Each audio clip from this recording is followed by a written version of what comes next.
بسم الله الرحمن الرحيم. يا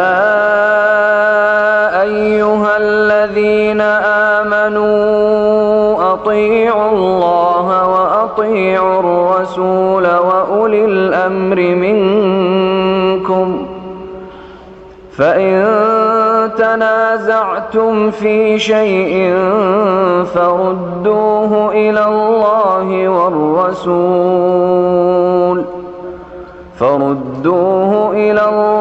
والرسول إن كنتم تؤمنون بالله واليوم الآخر، ذلك خير وأحسن تأويلا.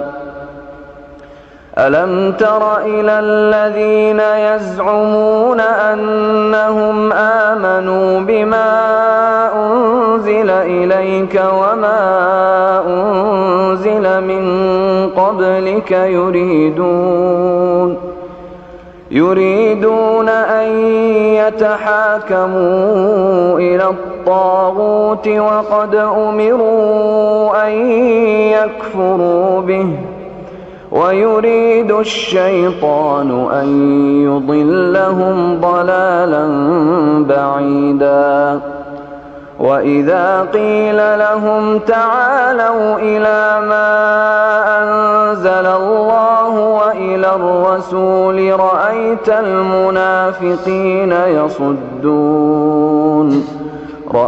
المنافقين يصدون عنك صدودا. فكيف إذا أصابتهم مصيبة بما قدمت أيديهم ثم جاءوك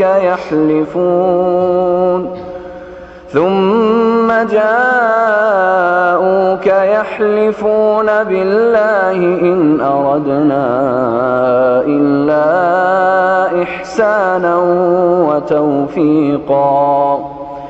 أولئك الذين يعلم الله ما في قلوبهم، فأعرض عنهم وعظهم وقل لهم في أنفسهم قولا بليغا.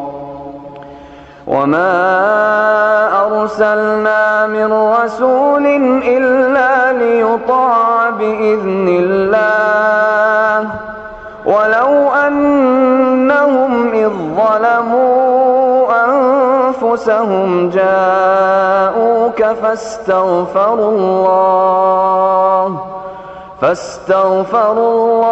واستغفر لهم الرسول لوجدوا الله توابا رحيما. فلا وربك لا يؤمنون حتى يحكموك فيما شجر بينهم، ثم لا يجدوا في أنفسهم حرجا مما قضيت ويسلموا تسليما.